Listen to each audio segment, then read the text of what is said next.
जय जिनेन्द्र मित्रों। मैं हूँ पूर्वी शाह और आप देख रहे हो जैन पाठशाला बाय पूर्वी। मित्रों, हमारे जैन धर्म में नित्य प्रतिदिन देव दर्शन करने का बड़ा महत्व है। दिन में 3 बार भगवान के दर्शन करने चाहिए, ऐसा हमारे शास्त्र में लिखा है। मंदिर कैसे जाना चाहिए, भगवान के आगे क्या बोलना चाहिए, कौन से अर्घ्य चढ़ाने चाहिए, कैसे द्रव्य चढ़ाने चाहिए, उस सब सारी विधि को जानना ही देव दर्शन विधि कहते हैं। तो चलिए मित्रों, मिलके जानते हैं देव दर्शन विधि। मंदिर में प्रवेश करने से पहले हमें अच्छे से हाथ पैर धो लेने चाहिए। पैर ऐसे ही नहीं, सिर्फ ऊपर से धो ले। अच्छे से पैरों को और हाथों को दोनों को साफ करके ही मंदिर में प्रवेश करना चाहिए। यदि मंदिर जी के प्रांगण में मानस स्तंभ हो तो उसे 3 प्रदक्षिणा देकर उसमें विराजित प्रतिमाओं को बैठकर पंचांग नमस्कार करना चाहिए। मित्रों, जब हम मानस स्तंभ को देखते हैं तो हमारा अभिमान दूर हो जाता है। कैसा अभिमान दूर हो जाता है? ऐसा ही जैसे गौतम मंदिर का मानस स्तंभ को देखकर दूर हुआ था। दाहिने हाथ से 3 बार भगवान का घंटा बजाना चाहिए। मित्रों, जब भी हम घंटे के नीचे खड़े रहते हैं और घंटा नाद करते हैं तो उस वक्त हमारे जो भी बुरे ख्याल होते हैं वो सारे चले जाते हैं। और जो हमारा घंटा रहता है, आप देख सकते हो पिरामिड का स्वरूप है। जब आप पिरामिड के नीचे खड़े रहते हैं तो आपको असीम शांति सुख की प्राप्ति होती है। इसलिए जब भी आप मंदिर में जाए, घंटा जरूर बजाए। मंदिर में प्रवेश करते वक्त दाहिने हाथ को ऐसे स्पर्श करना चाहिए और दाहिने पैर से ही मंदिर में प्रवेश करना चाहिए। प्रवेश करते वक्त हमें नी सही नी सही नी सही ओम जय जय जय नमोस्तु नमोस्तु नमोस्तु ऐसा बोलना चाहिए। क्यों हम 3 बार निसही निसही बोलते हैं? पहली बार निसही बोलते हैं कि भगवान के पास जो कोई देवी देवता हो तो वो हमें जगह दे भगवान के दर्शन करने के लिए। दोबारा हम निसही निसही बोलते हैं, उसका मतलब ये होता है कि हमारे शरीर पे जो पहने हुए वस्त्र है उस सब के अलावा बाकी सबका हम त्याग करते हैं। और तीसरी बार जब हम नी सही बोलते तो उसका मतलब ये होता है कि हे प्रभु, हम बस सिर्फ आपके ही दर्शन करना चाहते हैं और आपके दर्शन से ही हमारे पाप कट जाए। तो इस तरह से हम 3 बार भगवान को नी से ही बोलते हैं, ओम जय जय जय बोलते हैं और नमोस्तु नमोस्तु नमोस्तु बोल के भगवान के समक्ष करते हैं पंचांग नमस्कार। मित्रों, मंदिर में प्रवेश करने के बाद हमें भगवान के सामने प्रथम पंचांग नमस्कार करना चाहिए। मित्रों, ये जो मैं बैठी हूँ उसे गवासन कहा जाता है। गवासन में हमें 5 अंगों से भगवान का नमस्कार करना है, 2 हाथ, 2 पैर और सिर से। और फिर सबसे पहले भगवान के समक्ष बैठ के हमें 3 आवर, 1 2 3 आवर एक शिरोन्नति करनी चाहिए और उसके बाद भगवान को शीश झुकाकर पंचांग नमस्कार करना चाहिए। मित्रों, भगवान को पंचांग नमस्कार करने के बाद आपको करनी है भगवान की 3 प्रदक्षिणा। भगवान की 3 प्रदक्षिणा करते वक्त आप प्रभु पति तपामन बोल सकते हो, दर्शन पाठ बोल सकते हो और भगवान के दर्शन करते वक्त अपने आप को खूब धन्य मानना चाहिए।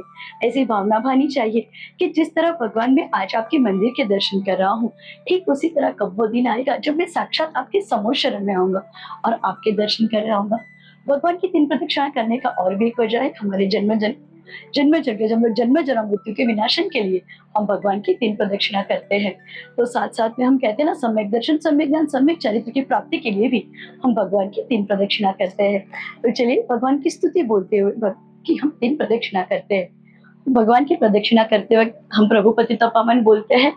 प्रभु पति तपावन में अपावन चरण आयो शरण जी, योगी हृदय पे निहारे स्वामी, मीत जा मन मरण जी।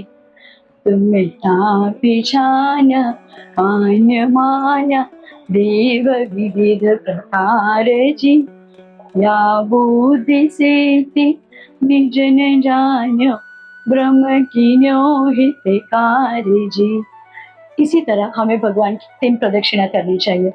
प्रदक्षिणा संपन्न होने के बाद हम एक बार फिर से भगवान के समक्ष आ जाएंगे और फिर से करेंगे पंचांग नमस्कार। प्रदक्षिणा संपन्न होने पर भगवान के समक्ष आकर दोबारा आपको भगवान को पंचांग नमस्कार करना चाहिए। और जैसे मैंने आपको पहले भी बताया था, गवासन से 5 से भगवान को पंचांग नमस्कार करनी चाहिए।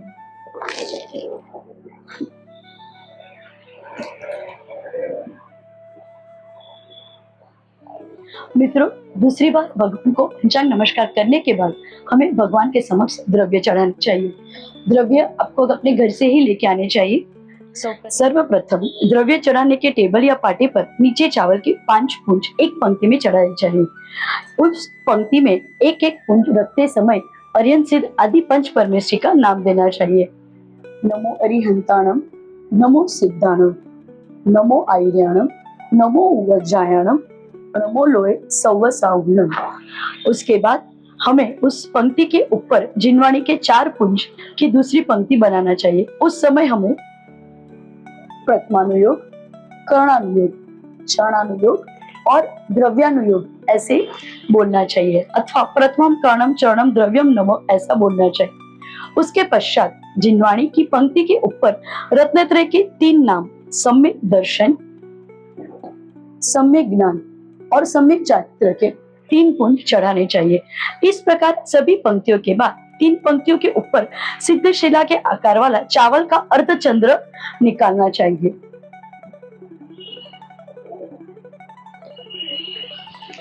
और उसमें अनंत अनंत सिद्ध भगवान का एक पुंज रखना चाहिए। उस समय ओम ह्रीं श्री अनंतानंत सिद्धेभ्यो नमः ऐसा बोलना चाहिए। यहाँ तक की विधि संपन्न होने के बाद भगवान के समक्ष जो मूल नायक भगवान है उनका हमें अर्घ बोलना चाहिए। यदि आपको मूल नायक भगवान का अर्घ नहीं आता है तो आप उधर का चंदन बोल के भी अर्घ चढ़ा सकते हो। हमारे यहाँ मूल नायक भगवान आदिनाथ भगवान है तो हम अर्घ चढ़ाएंगे। उदक चंदन तांदुल पुष्प के चरुस दीप से धूप फलार्घ के धवल मंगल गान रवाकुले जिन ग्रहे जिननाथ महाम्यजे। ओम ह्रीं श्री आदिनाथ भगवान साक्षात विराजमान होते, इनके चरण में अनर्घ पद प्राप्त है। अर्घम निर्वपामते स्वाहा। बोले आदिनाथ भगवान की जय। भगवान को पुंज चढ़ाने के बाद हमें करना चाहिए कायोत्सर्ग। भगवान के समक्ष 9 बार नमोकार मंत्र बोलना और उसी कायोत्सर्ग कहते हैं। मित्रों, आप नमोकार मंत्र के साथ चत्तारी मंगल भी बोले तो अधिक अच्छा रहेगा। आपको 9 बार नमोकार मंत्र बोलने चाहिए। आप हाथ से भी 9 बार नमोकार मंत्र गिन सकते हो, अथवा आप अपना ध्यान 9 स्थान पे रख के 1 2 3 4 5 6 7 8 और 9 ऐसे शरीर के अलग अलग अंग पे भी ध्यान करते हुए 9 बार नमोकार मंत्र बोल सकते हैं। और 9 बार नमोकार मंत्र बोलने के बाद फिर से आपको करना है पंचांग नमस्कार।